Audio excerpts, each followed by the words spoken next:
Hey everyone, I just got myself a new DualSense here and I had some interesting experiences trying to set it up and actually using it. So I wanted to show you guys how to set it up on your computer and give my own little thoughts on what I think of it so far as a controller compared to previous generations of DualShocks and even the Xbox One and Switch controller.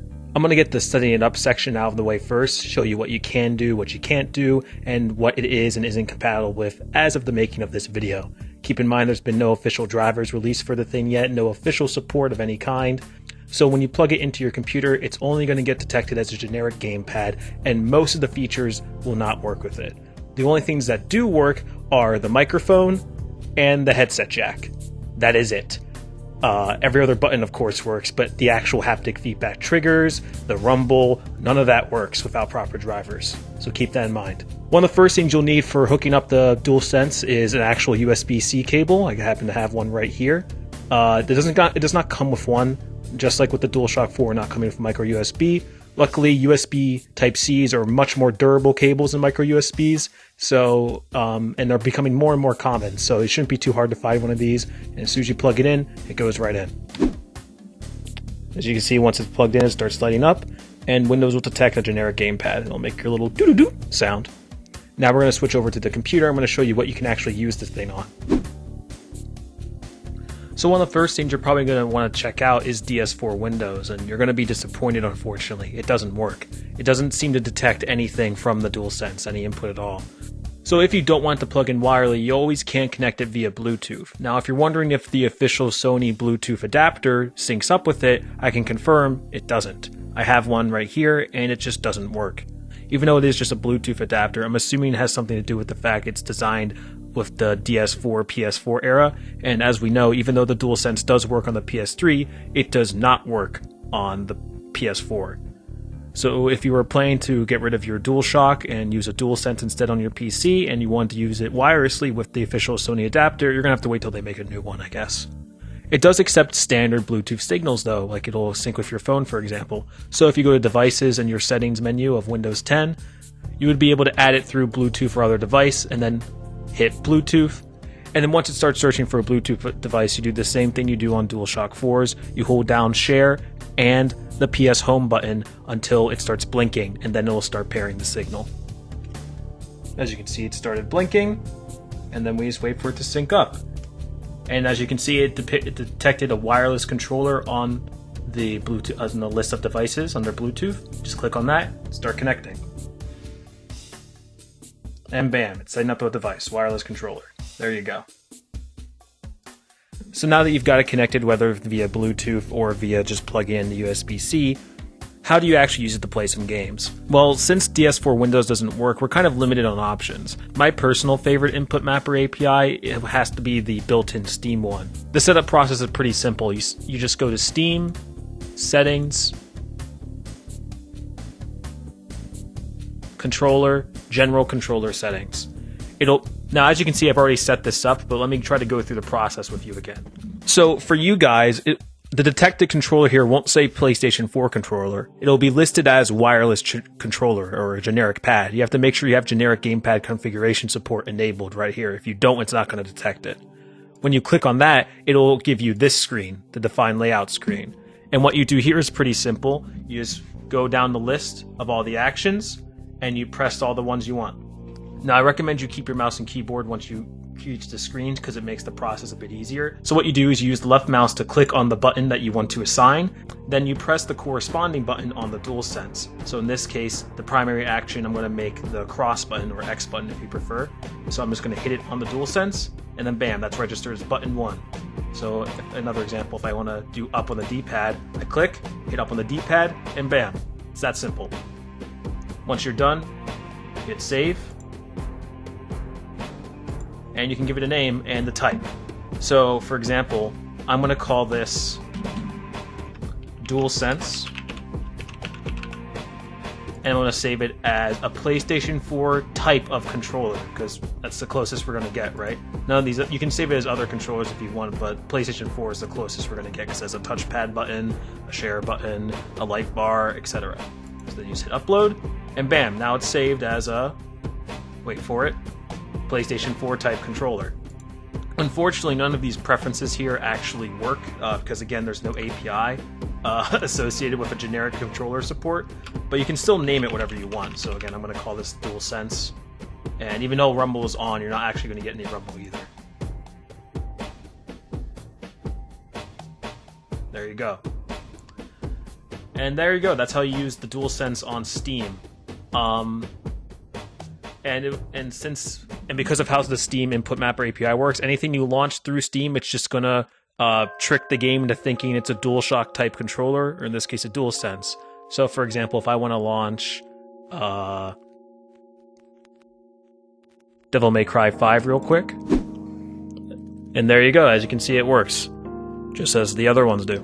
All right, and that's how you hook up your DualSense to your PC.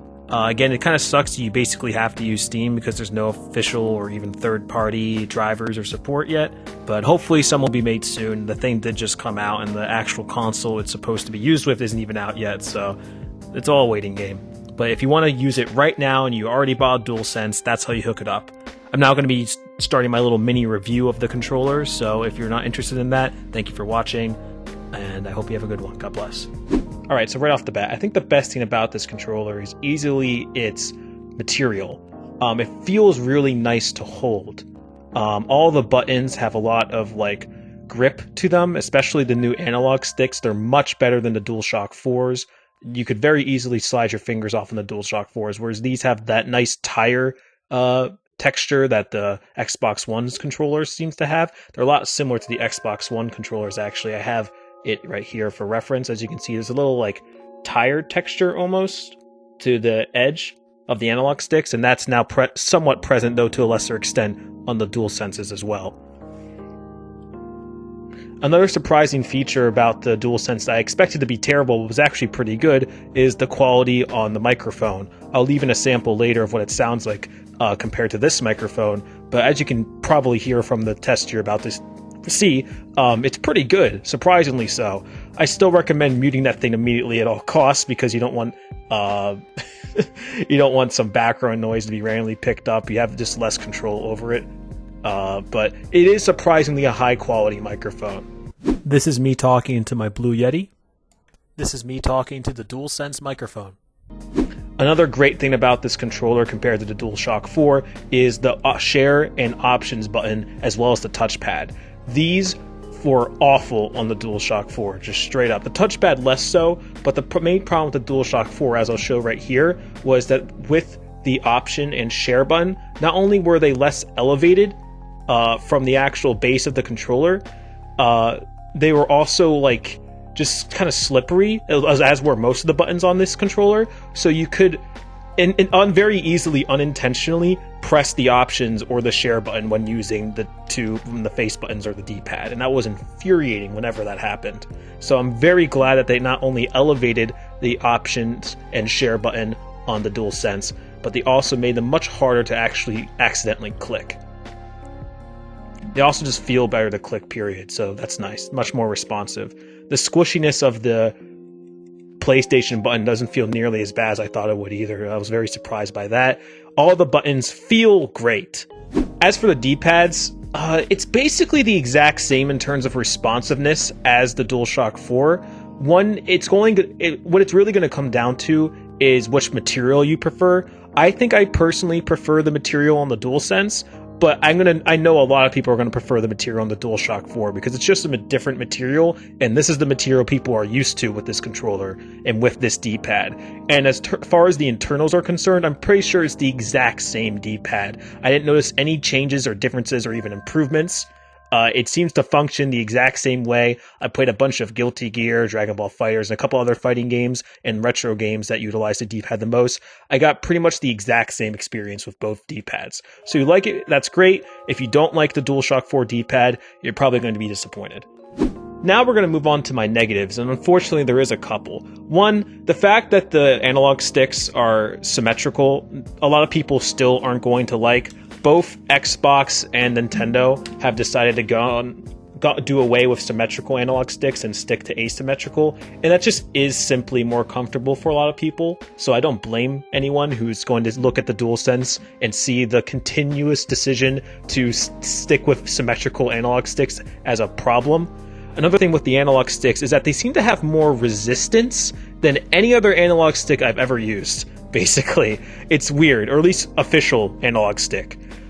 They seem to have more resistance to sensitive movements than any other analog stick I've ever used. And I'm not sure if that is intentional, or maybe it's just a problem with the one I got. It's hard to say, but the Switches I think are the most sensitive, followed by the Xboxes, then the DualShock 4s. Actually, the DualShock 4s might be even more sensitive than the Switch. Point being, these have a lot of resistance to them compared to the others. Well, maybe a lot is an exaggeration, but there's more. And again, it's going to be a matter of preference, but it's there. One thing you might also notice if you have a keen eye is the actual distance between every button is farther than the DualShock 4, as we're going to see right here.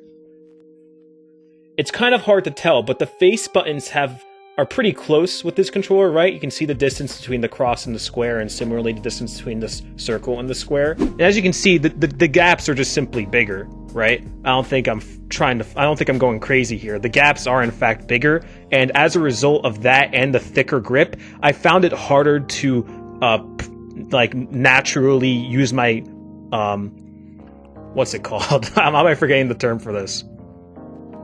Muscle memory, that's it. I found it harder for my muscle memory to adapt to the controller because I would have to reach my thumb a bit farther than I'm used to. Keep in mind, it's like a millimeter difference, but that difference is going to make all the difference, excuse me for repeating myself, when you're adopting to a new controller, right? This doesn't even just apply to the face buttons either. The actual triggers on the controller, which unfortunately don't have much feature use on the PC as of right now, are slightly farther away from the bumpers. And I'm not sure if that's because the bumpers are clearly, as you can see, bigger and thicker than the DualShock 4s, as we'll show real quick. As you can see, the DualShock 4's bumpers were really small, and they weren't nearly as thick. Then you compare this beast, and yeah, you can immediately see the difference. But because of that size difference, the triggers feel farther away than but because of that size difference, the triggers feel farther away from the bumpers than they do on the DualShock 4. So when holding this, it felt very natural to just go like that and just switch between the two. With the DualSense, it's a bit harder to do, not even just because of the size of the buttons, but because of, and we're going to finally get to my least favorite part about this controller, the ergonomics. Unfortunately, I found this thing really uncomfortable to hold, and it's because of one thing. I'm going to try my best to show you, but it might come across as a little weird. Hopefully it'll look better in post. Okay, so you see this little curve here? That's where everything from your pointer finger down, or rather your index finger down, are going to be resting, because usually these are the two main fingers, your thumb and your pointer, that you're going to be using when pressing buttons on the controller, and these two are going to be in rest. Now, as you can see, I'm going to line up all the other controllers I have here. So as you can see, the curve on most of them is pretty wide, and they leave a pretty decent amount of space for the controllers, for your fingers to rest. And the DualShock 4 actually has the biggest amount of area for your fingers to rest. It's a wide controller, but it's really tiny. And one of the main reasons it's tiny is not only because of this super thin grip, but also because of this giant curve that allows your fingers to rest. That was the reason I used this controller more than the other ones, was because of that wide gap. As you can see with the DualSense, it's probably the smallest one. And that's because of this super thick grip. This is a very thick grip, and there's not much room for these three fingers to rest. So the most comfortable position for them is just to basically be clasped or hanging onto the grip, right? So like this, for example, like this, right? This is probably the most comfortable way to hold the controller, so that your index finger is not touching where under the trigger is, because that's just not going to feel comfortable because of that bump. This is the best way to hold the controller. Well, not obviously from this angle, but from the backside, this is what's going to look like.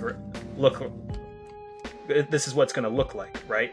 But the problem is that if you want to rest your pointer on the bumper, like I and many others do, your index finger is just going to naturally start hitting this bump.